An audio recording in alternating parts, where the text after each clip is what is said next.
할렐루야. 예, 우리 옆에 성도님 앞에서 사랑합니다. 축복합니다. 할렐루야. 예, 오늘도 하나님 말씀을 의지해서 하루를 사시고 이 하루의 첫 아침을 기도와 말씀으로 해낸 것을 늘 감사하고 기뻐하시기를 주의 이름으로 축복합니다. 38장 말씀, 에스겔 38장 말씀은 계시록 말씀과 연결되어진 중요한 말씀입니다. 우리가 이 38장만 잘 해석해도 하나님의 마음을 또 한 부분을 알 수가 있습니다. 38장 1절에 보면 여호와의 말씀이 내게 임하여 이르시되 이스라엘 인자야 너는 마곡 땅에 있는 곧 로스와 메섹과 두발 왕에게 얼굴을 향하고 그를 쳐서 예언하여. 자, 여기 보면 곡이 나오는데 곡이 뭐냐? 이 곡과 마곡은 우리가 요한계시록에서 아마겟돈 전쟁을 하는 장소로 나옵니다. 곡과 마곡에서 전쟁을 한다. 그런데 여기 요한계시록 에스겔 38장에서는 곡과 마곡에 대한 표현을, 곡은 연합군이다. 무슨 연합군이냐? 로스와 메섹과 두발이다. 여기 말고도 다른 붓과 구스, 바사, 이 모든 연합군이다. 나라들, 이방 나라들의 연합군이다. 하나님께서 그들의 심판에 대하여 그들이 마땅히 맞을 만하고 마땅히 그들이 잘못한 것들, 이스라엘이 멸망할 때, 이스라엘 패망할 때 당연히 잘됐다 비웃고 하나님 욕했던 그들의 그 죄악으로 인해서 그들도 함께 망했다라고 하는 그 망한 족속들이, 그들이 좀 괜찮아지니까 어떻게 하느냐? 힘을 모아서 하나님의 거룩한 백성들을 대적한다. 그래서 그 무리들이, 그 연합군이 뭐냐? 곡이고, 그 연합군들이 모여있는 장소가 뭐냐? 마곡이다. 그래서 그들의 연합군들이 모여서 뭘 하느냐? 이스라엘을 공격하는 겁니다. 그럼 이스라엘을 왜 공격하느냐? 우리가 이것을 고민해 봐야 되는데, 하나님의 방법은 항상 공의 가운데 있습니다. 근데 우리 인간들의 방법은 치우치는 거죠. 사람의 팔이 안으로 굽는다. 맞습니다. 사람의 팔이 안으로 굽죠. 근데 안으로 굽는 것 또한 하나님의 공의 안에서 이게 굽어야 되는데, 공의가 없이 자기 생각으로 굽고 자기 자식은 괜찮고 자기 가족은 괜찮다. 그러니까 정치인들이나 돈이 많고 세상에 재물을 가진 사람들은 자꾸 팔이 어디로 굽냐? 안으로 굽으니까 이 자식들이나 가족들이 항상 문제고 그게 비리의 온상이 된다는 거예요. 근데 하나님의 방법은 항상 공의를 따라가고 진리를 따라가니까 하나님의 백성은 하나님 말씀 가운데 하나님을 따라가기 때문에 구원하시고, 그 백성이 아닌 자들이 심판을 받아야 될 때 왜 심판을 받느냐? 그들의 죄악이 관영했기 때문에 하나님의 심판을 받는다. 그러니까 이것이 하나님의 원리인 거예요. 그럼 하나님의 백성들은 죄악이 관영하면 심판을 받지 않느냐? 심판받습니다. 똑같이. 오늘날 신학적으로 잘못 해석하고 있는 부분이 뭐냐면, 한번 예수 믿으면 구원받는다. 우리 예수 믿으면 구원을 받죠. 예수 믿고 하나님의 백성이 되어지고 성령의 이끌림을 받으면 당연히 구원을 받죠. 근데 성령의 이끌림을 제대로 안 받는 겁니다. 예수를 믿는다고 예수를만 고백하고 살아가는 사람이 너무 많다는 겁니다. 그래서 주여 주여만 하는 겁니다. 그래서 말씀 뭐라 합니까? 주여 주여 하는 자마다 천국에 다 들어갈 것이 아니고 있습니다. 또한 주여 주여 하고 그거 더 나아가서 선지자 노릇도 하고 하나님 말씀을 외치기도 하고, 선지자 노릇이란 하나님 말씀을 대언한다는 거예요. 하나님 말씀을 대언하는 사람이 더 두려워해야 되는 거예요. 또 선지자 노릇하고 귀신을 쫓아내고, 귀신을 쫓아내면 병을 고치고 사람들을 낫게 하고 그 약한 것들을 물리치는 역할을 하는 사람들을 말합니다. 근데 우리는 그런 사람들 어떻게 합니까? 더 존귀하게 여기고, 어떻게 저런 사람들이 어떻게 저런 사람이 있을 수 있을까라고 생각하지만, 성경 우리에게 뭐라고 말하냐? 주여 주여 하는 자마다 다 천국에 들어갈 것이 아니다. 이 불법을 행한 자들은 내게서 떠나가라 하니까, 우리가 생각하는 기준과 우리가 생각하는 가치의 기준과 우리가 생각하는 신앙의 기준과 하나님의 말씀이 다른 거죠. 그러니까 두려워해야 되는 겁니다. 말씀을 전하는 자도 가르치는 자도 성령의 역사를 따라서 이적을 행하는 자들도 두려워해야 된다는 거예요. 하나님은 철저하게 공의를 말씀하시는데, 이방 나라가 잘못되어진 것을 하나님이 심판하시는 거예요. 전에도 여러분에게 말씀을 전했지만 가나안 땅에 있는 7 족속들을 쫓아내시고 이스라엘 백성을 거기 넣으셨다. 그래서 이스라엘 백성을 거기 넣기 위해서 7 족속을 쫓아내었다. 그것은 결론적인 말이에요. 결과적인 결과를 보고 이스라엘 백성이 거기 들어가게 하시기 위해서 그들을 쫓아냈구나 라고 생각하는 거지, 원론적인 이유가 뭡니까? 왜 그들이 쫓겨났느냐? 왜 그들이 거기서 멸망될 수밖에 없었느냐? 그들의 죄악이 관영했기 때문이다. 그러니까 하나님의 말씀을 공의와 진리의 관점에서 보면 하나님 왜 그렇게 행하시는지 알 수가 있는 겁니다. 애굽에도 그들의 죄악이 관영했기 때문에 이스라엘이 더 이상 거기 있을 수가 없었다. 그래서 나오게 하셨고, 그 가나안 땅에도 그들의 죄악이 관영했기 때문에 마침 나갈 때가 되었다. 그래서 그들의 죄를 따라서 그들이 멸망하게 되었다. 우리가 그런 관점으로 보아야 한다는 겁니다. 여기 38장에서도 그들은 그들의 죄악으로 말미암아 심판을 받았습니다. 그런데 시기하고 질투합니다. 뭘 질투하냐? 이스라엘 나라를 질투하는 겁니다. 하나님의 백성을 질투하는 겁니다. 그래서 그들이 이 전쟁을 일으킵니다. 7절에 38장 7절에 너는 스스로 예비하되 너와 내게 모인 무리들이 다 스스로 예비하고 너는 그들의 대장이 될지어다. 8장 여러 날 후 곧 말년에 내가 명령을 받고 그 땅 곧 오래 항무하였던 이스라엘 산에 이르리니 그 땅 백성은 칼을 벗어나서 열국에서부터 모여 들어오며 이방에서부터 나와서 다 평안히 거하는 중이라. 9절에 내가 올라오되 너와 내 모든 때와 너와 함께한 많은 백성이 강풍같이 이르고 구름같이 땅을 덮으리라 했습니다. 자, 여기 7절에서 9절까지의 말씀을 보면 이스라엘 백성이 함께 모인다, 연합한다. 그런데 연합하기 전에 뭐가 되느냐? 회복이 된다는 거예요. 회복이.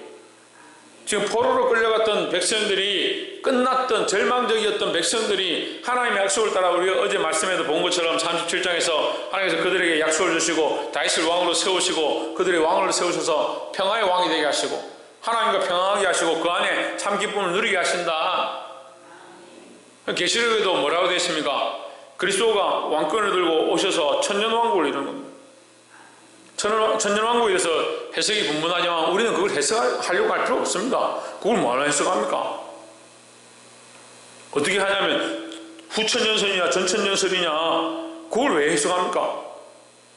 전천년설이든 후천년설이든 그리스도께서 왕이 되셔서 통치하시고 우리는 거기 구원받은 백성으로 함께 그 잔치에 참여하고 우리는 신부 같은 모습으로 그리스도와 함께 그 영원한 기쁨을 천년 동안 누린다. 얼마나 좋습니까? 그걸 기쁨이고 즐거움이고 주께서 하실 일이다 생각하면 되죠. 그럼 마땅히 그 이상의 생각을 품는 거예요. 그 천년이 언제입니까? 그 천년이 얼마 동안입니까? 그게 뭐가 중요합니까? 나는 신학자들이 그걸 논쟁하는 것도 이해가 잘 안 돼요. 지금도 계속 논쟁합니다. 예수님 언제 오시나? 누가 천국에 가나? 그게 중요합니다. 그런데 중요한데 우리가 알 수 있는 게 하나도 없습니다. 우리가 마땅히 알아서 좋을 것도 별로 없습니다. 막 여기서 뭐 누구는 구원받았다, 누구는 구원 안 받았다, 그렇게 의미한다면 여기 뭐 믿음으로 살려고 몸부림칠 이유가 뭐 있습니까? 이미 구원받았는데, 이미 구원받지 않았는데. 그러니까 우리의 이 연약함을 아시니까 연약함들 가운데 하나님 일러주지 않을 말씀 안 일러주는 거예요. 그 말씀대로 받으면 되는 거예요. 천년왕국이 언제인지 모르지만 있구나. 그 나라에 우리가 들어가는구나. 거기 우리가 함께 즐거워하는구나. 그 정도 알면 되죠. 믿으면 되죠. 근데 그 천년왕국에 있던 이 이스라엘 백성들이 기뻐하고 즐거워하는데 이 사단은 뭘 하느냐? 그 왕국을 무너뜨리고 난다. 시기하고 질투하는 겁니다. 세상 나라가 이 이스라엘 나라를 향해서 시기하고 질투해서 연합군을 구성해서 이스라엘을 공격하는 것처럼 하나님은 뭘 하시냐? 회복의 일을 하시고, 그래서 우리가 7절에서 9절 말씀을 통해서 하나님의 회복의 확정이다. 전쟁이 중요한 게 아니라요. 우리는 이 회복의 나라에 들어가 있고 하나님의 회복의 약속을 확실히 받았고 이 회복이 그냥 조금 있어지는 것이 아니라 처음보다 더 온전케 되어지는 확실한 것이라는 것을 우리가 믿을 수 있다는 거예요. 그러니까 얼마나 기쁜 소식입니까? 그 믿음의 눈이 없는 사람들은 이 적군들이 쳐들어와가지고 전쟁이 일어나면 어떻게 하노? 그 연합군이 우리를 공격하면 어떻게 하노? 그걸 걱정하는 겁니다. 그걸 왜 걱정합니까? 주께서 회복하실 나라, 그것을 온전케 하실 것, 주님과 함께한 이 온전한 회복들을 기뻐하는 게 우리에게 있어야 될 것이죠. 결혼식을 하는데 결혼식에 가가지고 오늘 부족 얼마 들어올 건지 신부가 꽃단장을 하고 앉아가지고 고민하고 친구들이 와서 너 왜 이리 고민하냐? 오늘 부족 얼마나 들어올 건지 이 부족 들어오면 밥값을 얼마나 낼 것인지 오늘 하고 나면 뭐 아파트 값은 집값은 어떻게 치르고 뭐 앞으로 살면 어떻게 살고 결혼해가 자식들은 어떻게 낳고 신혼여행은 차를 뭘 타고 렌트를 어떻게 하고 그런 고민하고 앉아있다. 그게 무슨 행복한 결혼식입니까? 믿음 없는 사람이 자꾸 그런 생각하는 거예요. 주께서 우리에게 이미 구원의 은혜, 회복의 은혜 8절에 보십시오. 여러 날 후 말년에 내가 명령을 받고 그 땅 곧 오래 항명하였던 이스라엘 산에 이르리니 그 땅 백성은 칼을 벗어나서 열국에서부터 모여 들어오며 이방에서부터 나와서 다 평안히 거하는 중이다. 그 평안한 나라, 어제 말씀에 누가 왕인 나라? 예, 다윗이 왕인 나라. 다윗이 왕인 나라, 그 다윗으로 왕을 다시 삼으실 것이다. 예수 그리스도가 다시 왕이 되실 것이다. 할렐루야. 그러니까 이것은 회복의 확정이다. 회복하게 하실 것을 다시 한 번 더 말씀을 통해서 우리에게 가르쳐 주는 겁니다. 두려워할 필요가 없습니다.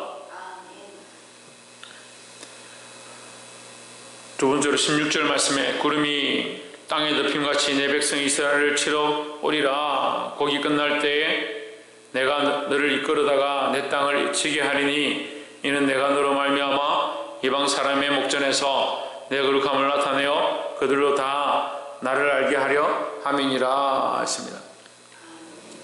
자, 하나님은 뭘 알게 하려고 하냐면 하나님의 거룩함을 알게 하려 한다라고 표현하고 있습니다. 그러니까 지금 직설적 화법을 들으니까 우리가 듣기에 때로는 거북한 느낌이 드는 거예요. 거북하지 않지만 하나님 말씀을 하나님의 관점에서 하나님께서 직설적으로 딱 이렇게 하시면 우리가 듣기에 하나님 너무 하시는 거 아니냐? 내가 멸망시키리라 이렇게 하면 직설적으로 들으니까 그렇게 들려지는 거예요. 근데 하나님의 마음이 뭐예요? 하나님의 거룩함을 나타내는 거예요. 하나님의 거룩함은 뭡니까? 하나님의 거룩함은 뭡니까? 완전한 공의예요. 완전한 공의. 인간은 거룩하지 못하죠. 왜 그렇습니까? 완전한 공의가 아니니까요. 자기 감정에 따라 치우치고 자기 생각에 따라 치우치고 팔이 안으로 굽고 그게 완전한 공의가 안 되는 거죠. 근데 하나님은 뭐라고 하십니까? 나의 거룩함을 나타내리라. 그럼 하나님 완전한 공의를 가지고 계시다.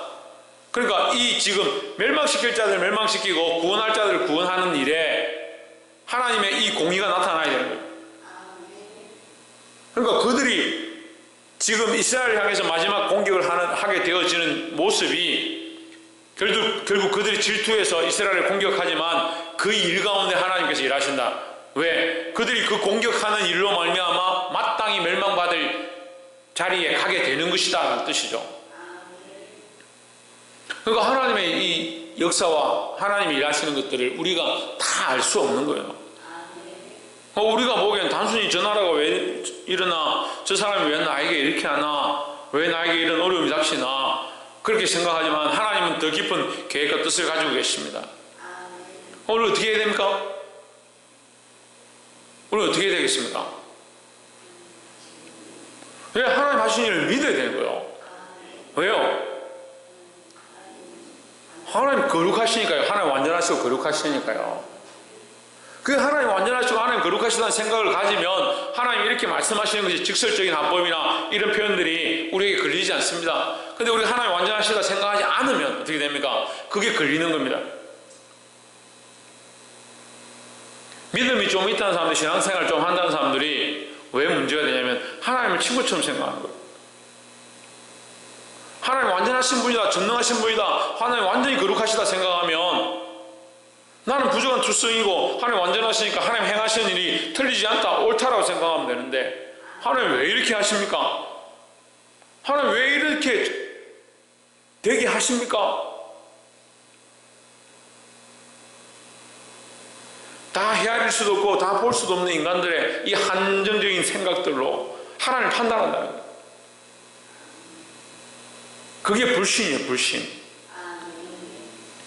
믿음의 눈을 들어 하나님 하신 일을 보기를 주의 이름으로 축복합니다.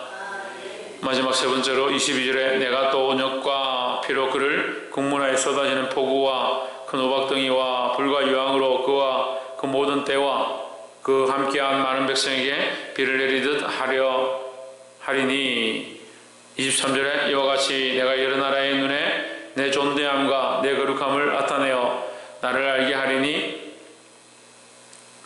그들이 나를 여호와인 줄 알리라.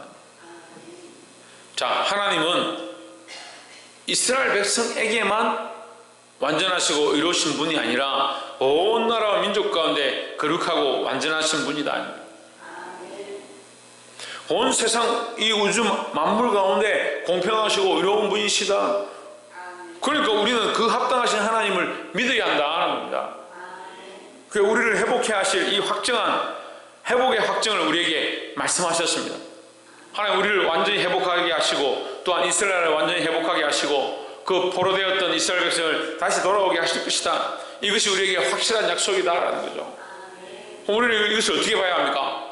믿음의 눈으로 봐야 합니다. 또한 다른 나라들을 치고 그들을 심판하실 것이다. 하나님 공의를 행하신다는 거죠. 그러니까 우리 앞에 되어지는 모든 일들을 인간적인 눈으로 보지 말고 하나님의 확실한 공의와 하나님의 거룩을 믿음으로 받아들여야 한다. 또한 이 모든 일 가운데 하나님의 거룩함을 나타내신다. 그래서 이 하나님의 거룩함을 나타내는 이 하나님의 결국은 이 모든 일을 통해서 하나님의 거룩함을 나타내는 이것을 결론적으로 뭐라고 하느냐? 하나님의 온전한 승리다. 우리는 전쟁을 한다면 칼과 이 창에 대한 것으로 자꾸 생각하는데 하나님의 이 전쟁은요 완전한 승리로 끝나는 거예요. 무조건 하나님의 승리로 끝나요. 왜 하나님의 승리로 끝나냐?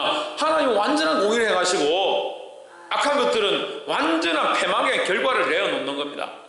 그들은 마땅히 망할 결론을 내어놓고 하나님은 마땅히 마땅한 공의대로 행하시는 겁니다. 그러니까 우리가 누굴 따라가야 합니까? 마땅히 하나님을 따라가야 되죠. 마땅히 그 인간적인 생각들을 내려놓고